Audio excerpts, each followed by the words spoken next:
Hello, and welcome to the Coachman.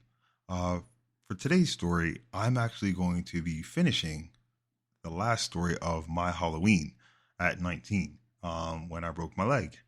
So, the day after I broke it, I go back to the university in the field because we had our end of season inter squad tournament with the new squad versus um old old timers or guys that graduated and whatnot. They come back and we play and all that.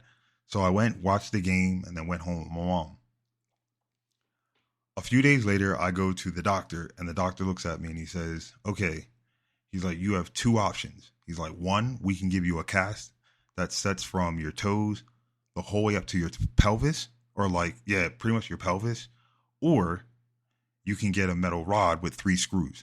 He's like, "The thing is, though, is that if you get the metal rod, there's a possibility that it can get infected, and then we have to start right back over, and then you end up getting a cast, but just I don't know, a half cast or whatever." I said, "Okay." Well, looking at my mom, she kind of looks at me like, "Well, it's your decision."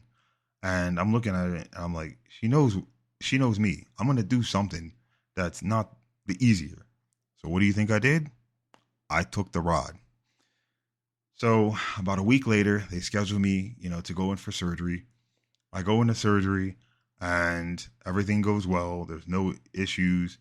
I come out, I'm in a bed, and they're like, "Hey, if you feel any pain, here goes a button, right? It'll give you, some medicine to help ease the pain and everything.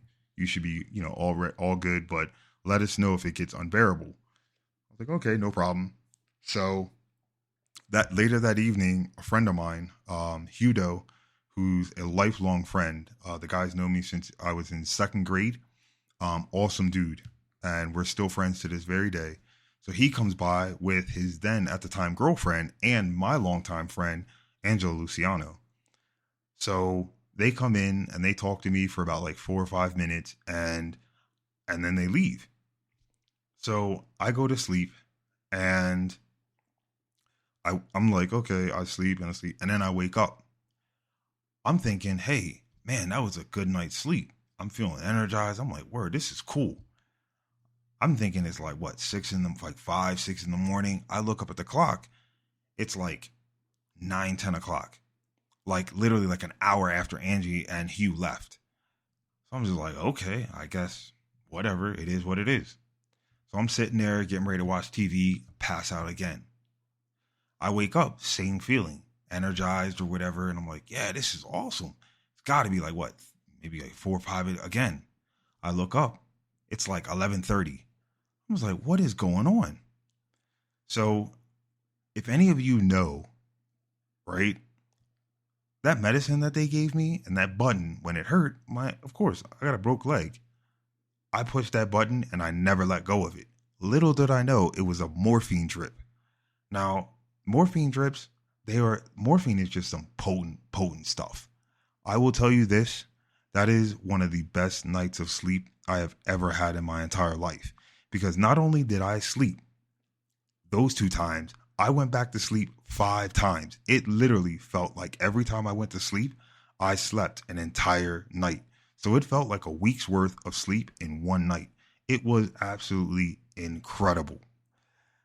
The funny part about me seeing my friend Angie and Hugh is that I think might have been like a couple weeks later or whatever. I talked to him, and I'm like, "Yo, I'm like, thanks for coming, but how come you guys left after like 5 minutes?" They look at me and go, "What do you mean 5 minutes? We were there for like 40." So literally, they told me that after about 5 minutes, that's when I fell asleep. And then they said I kept waking up and falling asleep like every couple of minutes. So yes, if you ever go into and you get hurt and you get the morphine drip, be ready because it's going to be wonderful and it's going to be wild, like a really nutty night. But it was great though. So I leave and I go home and I'm all just chilling at home and everything's going well. I'm just resting, playing video games. Like I withdrew from school, didn't have to do much of anything. And, I'm just sitting there. And after about like a week, I remember my legs started itching. So I'm rubbing it, and I feel like a little bit of pus. I'm like, okay, whatever. So a couple of days go by, like maybe like a day or two go by, and like where I was scratching, it kept getting kind of irritated, kind of worse. But I thought it was just from the bandages. But as the days kept going on, not only was there more pus to the point where it started coming out through the bandages, it also, where I was scratching, it started to get soft and then softer. But the wound went from like the size of like a BB and a pellet to like the size of like a dime. Then it got to a size of like a quarter. And then I was like, oh, something's not right. Because not only did it get soft towards my ankle, right under my kneecap, it started doing the same thing. So by the time I tell my mom, I'm like, Mom, something's not right. Like, because my leg is getting soft and gooey, but I didn't do anything. I never hit. She's like, well, did you run in it? I'm like, no, I didn't hit anything. I'm not standing on it. She's like, okay, well, let me go see the doctor.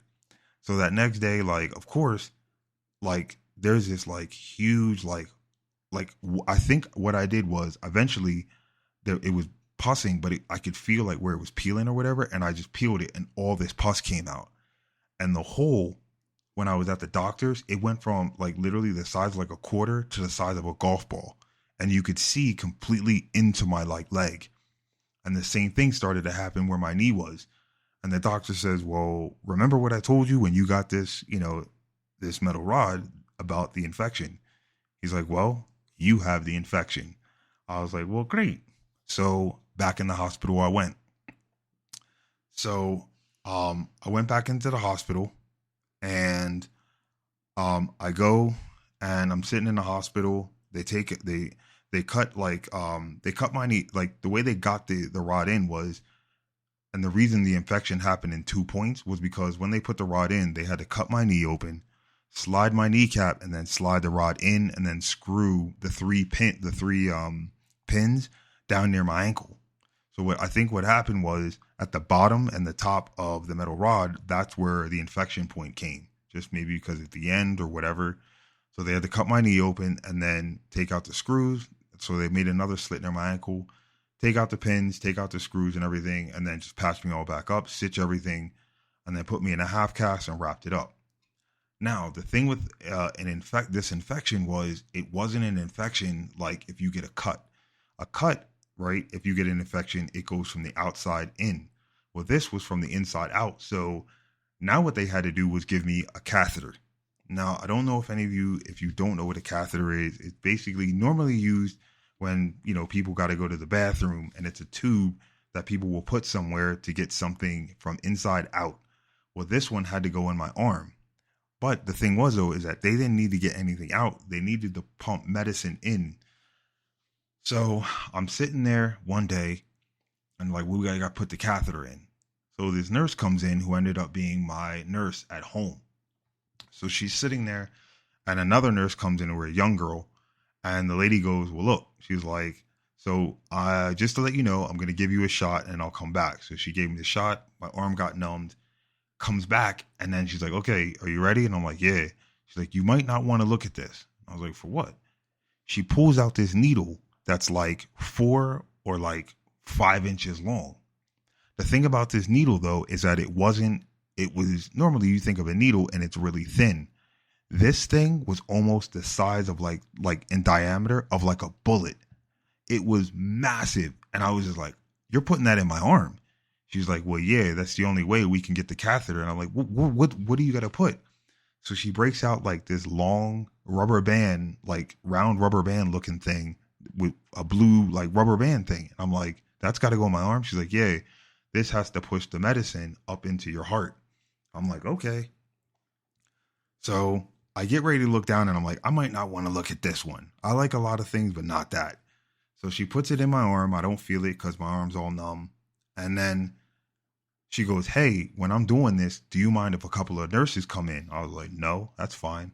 Now there I am sitting in this bed with these like little short, like Syracuse basketball shorts with no shirt, no shoes, no nothing. Just these little shorts. The next thing you know, she comes back in with the nurse. But then another one and another one and another one and another one come all walking in.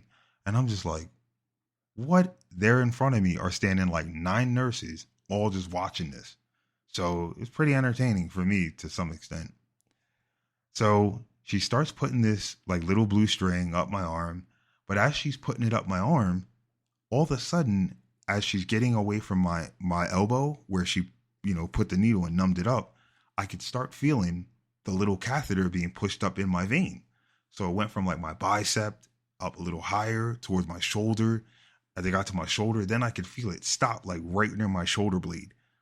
And it was one of the weirdest, but one of the coolest feelings I've ever had. But it was nuts, but it was funny.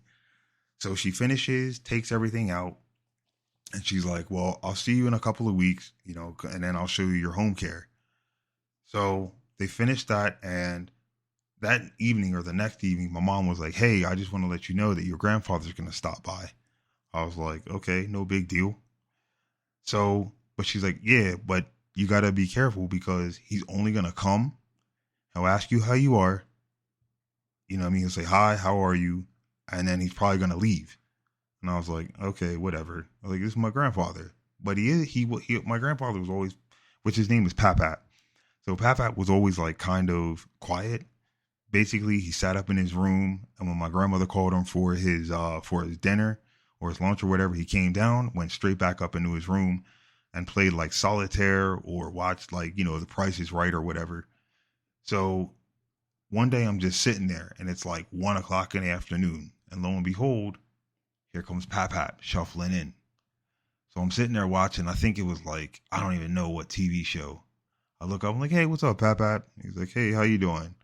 I'm like, I'm cool. I'm like, I'm just hanging out watching TV. He's like, how you feeling? I'm all right. It's cool. That's cool. How's the food? Decent at least? I'm like, yeah, it's pretty decent. And the reason he's asking me is because he used to work at the hospital I was in years and years and years ago. So, I answer him like, yeah, it's cool. He looks at me, goes, all right, taps the end of the bed and goes, all right, we'll see you, and just leaves. And that was it. I was like, it kind of took me by surprise because I was like, wait, even though my mom told me, I didn't expect him to actually do exactly what my mom said. So I'm just sitting there like stunned, like, and I just started giggling and I'm like, all right, cool. Well, the reason I'm telling this part of this story is because about 4 years later, my grandfather actually, I think he contracted cancer in a tumor in his leg. And so knowing me, I thought it'd be funny. Why don't I go visit him? So I go and visit my grandfather. I walk into his hospital room, which is almost the identical room that I stayed in. And I go in there. I'm like, hey, what's up, Pap? Hey, how's it going? How you doing? I'm all right. How's the food? They treating you well? Yeah, food's all right. They doing good. All right, cool, Pap. See ya. And I just left. So that's kind of one of the fondest memories of my grandfather. And it was, I'm glad he did that because it made, part of this story like incredible and very like, just really cool. So I finally get out of the hospital and I go home. Now, when I got home, like I said, I had this catheter and the lady had to come and she had to show me how to take care of not only the bag and of medicine, but also my leg. So what she would do, and I remember like the hole, it's like literally the entire way to like my bone, right? It's like the size of a golf ball, and another one like maybe like the size of like, a dime or like a quarter or whatever near my knee. So what she would do is she would stuff it full of gauze, and then she said I had to change it, I think like once a day or whatever, or once every other day or whatnot, or when it got bloodied and everything, take those out and push, more gauze in it. And then what she did was she told me that I had to then give myself a shot. So she would come on like a Tuesday, change everything, give me a shot in the right leg near my knee. Then she would come on Thursday, change the gauze, give me a shot in my right leg this time near my thigh. And then vice versa. She would come the next week and then change the gauze, give me a shot in my right leg near my knee. And then on Thursday, give me a shot in the right thigh of my left leg. So that went on for a couple of weeks. And the thing about it is that not only was I taken when I broke my leg, I wasn't called an ambulance.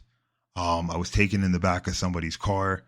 Like nobody, not even the coach, called me the entire time. It must have been like I think it was about a month and a half from when I broke my leg to when I heard from the coach, and he called for like 2 minutes and said, "Hey, what's up? How you doing?" Yada yada yada, and that was it. Like there was nothing. Like nobody called from the university to see like, "Hey, do you want to get your tuition reimbursed or whatever?" That nobody called to like from the university or the soccer team to talk about like having these bills paid. So my mom, she's very short, quiet, doesn't say much. Man, did she ever go after the coach in the university. I remember, and I read the letter after all this happened. And I gotta say, my mom wrote them and called them almost like, I must say, like once a month until finally, like the university, I think it was like the dean or the president at the time, literally wrote my mom a letter saying how sorry she was, not only for like the university not calling my house, but for the coach and his disrespect because I wasn't one of his recruits. You know what I mean? Because I was the only walk on. And I mean, honestly, when I saw that, it showed me like, look, I know my mom loves me, but this lady is, pardon my French, but she's the shit. And it was awesome because I ended up hearing the story about how she did. She, like, a lot of the secretaries, a lot of the trainers, everybody that she talked to was like, wow, that's really messed up. They just put me in the back of somebody's car and let me go. And we're like, no, let a student, another fellow student, help me get better. So it was awesome to watch my mom fight. And yeah, definitely, I think like the next year the coach resigned because he had issues. He was a little over the hill, should we say. But um, to push the story further, yes, Lola. That's Lola. She loves to interrupt and get in the stories. But anyway, as I digress and I continue, so over the next few months, as I'm dealing with, this catheter and everything, one of the things was when I went to sleep, because of the catheter where it was in my elbow, it was hard because I had to make sure that I didn't move my arm too much because if the catheter came out, I'd have to go back and then get it put back in. Same thing with the needle and everything. And I didn't want that. So when I would sleep, I would have to sleep and I would have to take the bag of medicine and put it underneath I would have to put it underneath my pillow and then I would have to sleep with my arm above my head. At the time, I was actually dating somebody who got very serious with, Mandy. And when I went, and sometimes if I would go stay at her house or her room and I would sleep with her, I'd have to lay on her left side, and she would have to lay on my right side so that she wouldn't roll over on the medicine and whatnot. And so that was probably one of the hardest things to do was just learn to sleep on my back and stay still. But the best thing about this medicine was like because the medicine had to kept in a refrigerator. Like when the machine would go off, like the first time after I would replace it, it was weird because much like when they put the catheter in my arm, I could feel the medicine go up my arm every so often if it was too cold. So it was pretty weird. So I kept going and kept going. And eventually I had to see an infectious disease doctor where she'd take tests on, the infections. Her name was Dr. Riley. She was awesome. The office was awesome. I actually went back a year ago and still one lady was there from when I broke my leg over 20 years ago. And I haven't talked to Dr. Riley, but I think she retired. But she was awesome, and we had some of the best like conversations. And I remember one time I was in there, and she was like, because I was kind of like a feisty kid and teen or whatever, angsty, and I thought like I was just like I just wanted to like talk and talk. She actually one day was like, you know what? She was like, you're the type of kid that that I bet you would, argue that the sky's blue. And I was like, well, actually, the sky isn't blue. And she's like, see what I mean? And the whole office was like, oh my God. But I love these ladies. They still remember me, 20 years later, and it was awesome. But finally, I eventually got the bag off. I eventually I think I was on crutches for maybe almost a year, I want to say. For about I was thinking about like maybe like 6 or 7 months, maybe 8 months or whatever. And then eventually I got cleared. I want to say like 2 months before it was a full year. So I get cleared from the doctors. They say my legs all healed up. I'm totally fine. And as soon as I think it was the day I got released, and they said you're totally fine. You're medically cleared. Your legs all right. Everything. And they were like, so what? Are you gonna go back and play football? Meaning soccer. I was like, hell yeah. I was like, I'm definitely going back. So that's what I did. I went back and I tried out like the next year, like the next season. So I go into so I go back, I go on, and I go to try I had to reapply to school. I got accepted and everything. Went, classes, all that kind of stuff. And I told him I was going to, walk on to the team again. So the coach already knew me and everything. It was totally fine. Practice comes, like the first day of practice and scrimmages, summer, all that. I'm standing out there. I'm like I'm like, just talking to my friends. I'm like, yeah. They're like, how you feeling? I'm like, it's all great. So we had to start a drill. It was a passing drill where we just went in, just made crosses and no problem. Now, me being a defender and, midfield player, I was like, all right, I'll go cross because I don't really care for scoring. So I'm out on the right-hand side. They give me a ball, and I'm feeling great. I'm like, oh, my God, I'm playing again. I go to kick the ball, and my toe, suddenly just hits, the dirt. And I take a cross, and it kind of gets shanked. And I'm like, oh, my goodness, come on. I'm like, I'm not off that much. So my toe kind of hurts or whatever. I go back. And I get a second ball. Second ball comes. I'm getting ready. Boom. Beautiful ball. Right on point. But now I'm like, why does my ankle hurt? So I walk over and I'm like, coach, can I take a break for a minute? I was like, because as I started walking, I'm like, this feels a little off. So I go sit down. As I'm sitting at practice, the pain gets worse and worse and worse. And I'm like, coach, I was like, do you mind if I come back tomorrow? I was like, I don't know. My ankle's just not feeling it. He's like, yeah, don't worry. Go home. By the time I get home, I couldn't even stand on my leg anymore. And I was like, Mom, I think something's wrong. I can't stand on it. Go back to the doctors. He takes a look at it and he's like, yeah, you cracked it again. So lo and behold, the end of the story, I did break it. I slightly fractured it again on the first kick. I get put back into a boot. I don't, withdraw from school. And I literally am on a boot for another, I don't know, a couple of months or whatever. And then they clear me and then I'm just totally fine. So pretty much that is my story of me breaking my leg.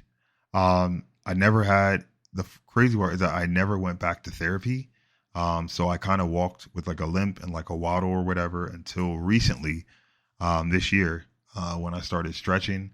And I actually figured out that stretching was part of it when I went to see somebody, a sports massage therapist or whatever, about 3 years ago. And I was laying on a table and he's checking my leg and he goes, hold on a second. And after 3 or 4 minutes, he's rubbing my leg. He's taking his elbow right underneath my my butt cheek or whatever. And he goes, stand up. And I stand up and it feels totally fine. I'm completely balanced. I didn't feel wobbly or off. And he's like, yeah, just because of the crutches, you were on crutches for so long, for 6 months, your body adjusted back to being on the crutches. So now I'm doing stretches and I can walk straight. I can play football. I don't have any issues, but let's just say that that year and a half, 2 years or whatever, they were incredibly fun, but they were wild as hell too. So thank you very much for joining, and until next time, take care.